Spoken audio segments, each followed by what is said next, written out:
Salut, chers privilégiés, la servante de Dieu, Maman Yépé Déborah, révérende pasteur de l'église Foursquare, la porte des cieux. Je suis très heureuse de pouvoir être encore chez vous à travers ce temps de partage, d'enseignement. Le thème d'aujourd'hui, c'est la Pâque.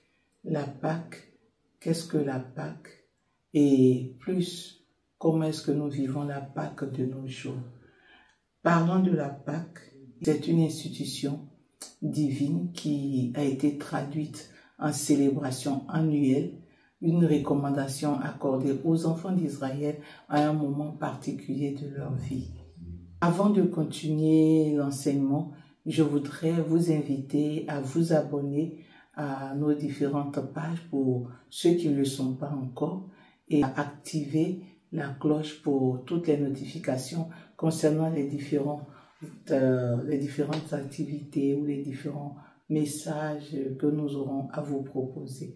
Partagez également afin d'édifier une personne et de donner gloire à Dieu dans la vie de quelqu'un.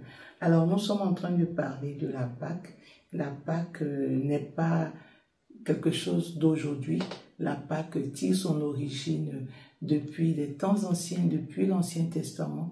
Quand nous regardons dans le livre de la Genèse au chapitre 12, la parole de Dieu déclare au verset 3 de ce livre-là, le Seigneur parle, donc le Seigneur Dieu parle au peuple d'Israël en ce moment esclave en Égypte et leur dit, parlez, il parle au leader Moïse et à Aaron, parlez à toute l'assemblée d'Israël et dites-leur, le 10e jour de ce mois, parlons du premier mois, on prendra un agneau pour chaque famille, un agneau pour chaque maison. Au verset 14, il donne une autre précision concernant donc ce qu'il devrait faire. Il dit, vous conserverez le souvenir de ce jour et vous le célébrerez par une fête en l'honneur de l'Éternel. Vous le célébrerez comme une loi perpétuelle pour vos descendants. Pendant 7 jours, comprenez donc, pendant 7 jours, vous mangerez des pains sans levain. Dès le premier jour, il n'y aura plus de levain dans vos maisons, car toute personne qui mangera du pain levé du premier jour au 7e jour sera retranchée d'Israël. Le verset 17, il est dit, vous observerez la fête des pains sans levain, car c'est en ce jour que j'aurai fait sortir vos armées du pays d'Égypte. Vous observerez ce jour comme une loi perpétuelle pour vos descendants. Amen. C'est donc des versets qui nous donnent de comprendre que Dieu a institué et a insisté pour que cette pratique et cette forme de célébration soit retenue, soit enseignée et soit perpétrée.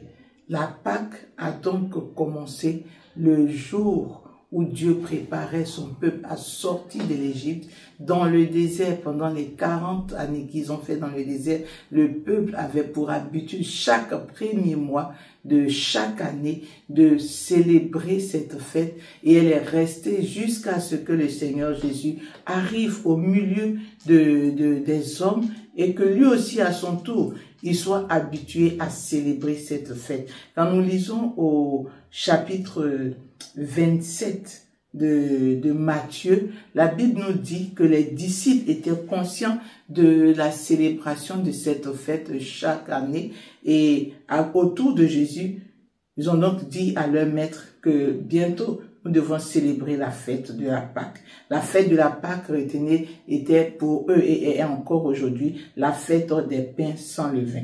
Dans le livre donc de Matthieu au chapitre 26, à partir du verset 17, on se rend compte que Jésus et ses disciples ont également célébré cette fête.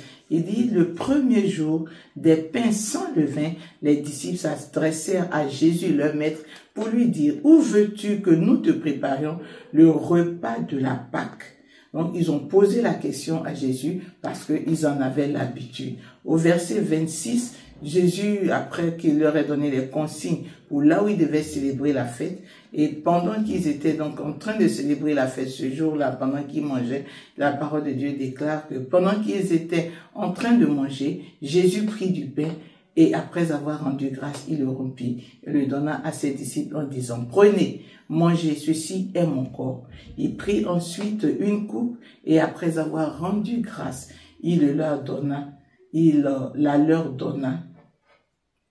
Il prit ensuite une coupe et après avoir rendu grâce, il la leur donna en disant, buvez-en tous, car ceci est mon sang, le sang de l'alliance qui est répandu pour plusieurs, car pour la rémission des péchés.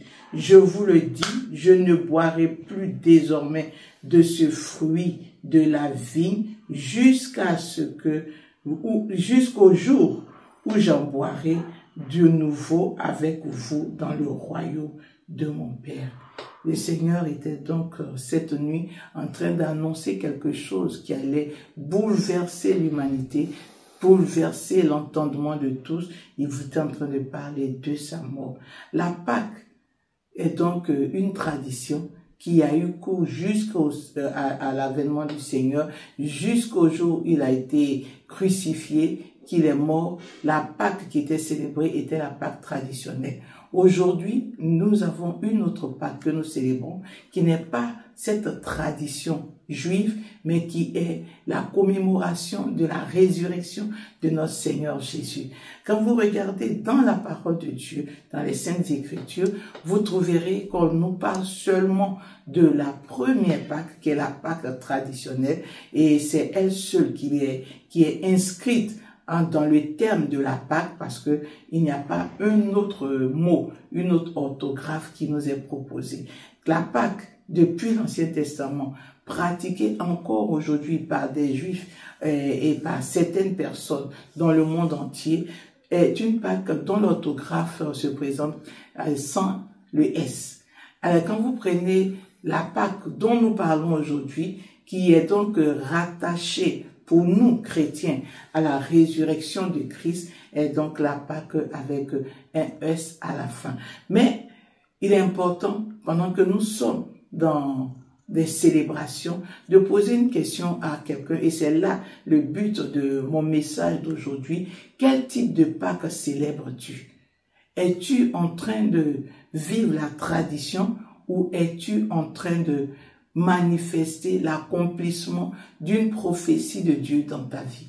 La Pâque que nous célébrons aujourd'hui traduit l'amour de Dieu à l'humanité perdue, le désir de Dieu de sauver l'homme, de le rattacher à lui, de le rapprocher de lui apporter sa grâce, de lui apporter le salut. Est-ce que pendant que nous pensons à la Pâque, pendant que nous disons c'est la Pâque, nous sommes en train de commémorer la résurrection de Jésus ou nous sommes en train de vivre une simple tradition? Si nous parlons de la tradition, alors elle est sans puissance, elle est sans force, elle n'apporte rien, c'est juste une commémoration. Mais si nous présentons et que nous avons à l'esprit la Pâque qui est la résurrection de Jésus, alors elle est dynamique. Elle se vit chaque jour dans notre vie. Et plus, quand nous sommes en train de la commémorer, c'est donc l'occasion de nous souvenir de l'affranchissement du péché. C'est le temps de nous souvenir de notre victoire. Car il a dit, tout est accompli pendant qu'il était à la croix. C'est l'occasion pour nous de savoir que nous naissons de nouveau par le sang de Jésus qui a coulé. La Pâque que nous célébrons, c'est la Pâque de notre guérison. Parce qu'il dit, c'est par ses meurtrissures que nous sommes guéris. Il a donc été flagellé, meurtri à la croix. Il a les marques de la souffrance en lui pour que nous ne souffrions pas. La Pâque, ce n'est pas juste une fête. Ce n'est pas juste une fête.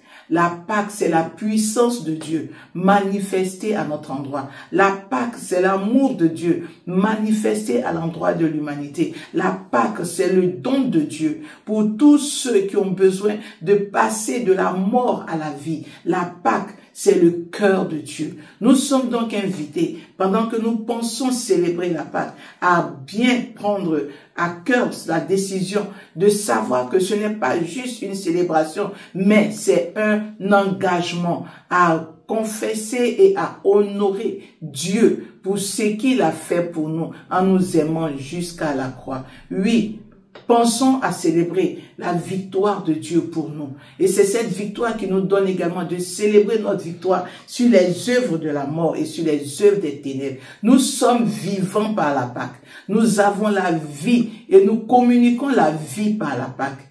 Un enfant de Dieu est tout privilégié qui a l'occasion de visualiser cette vidéo doit donc réfléchir à quel type de Pâque il célèbre. La Pâque n'est donc pas une fête simplement. Elle n'est pas juste une célébration de commémoration. Non, la Pâque, c'est la puissance de Dieu. La puissance de Dieu mise à la disposition de chaque personne pour une vie heureuse et un visa pour l'éternité après la mort. Que Dieu te bénisse et que sa grâce soit sur ta vie.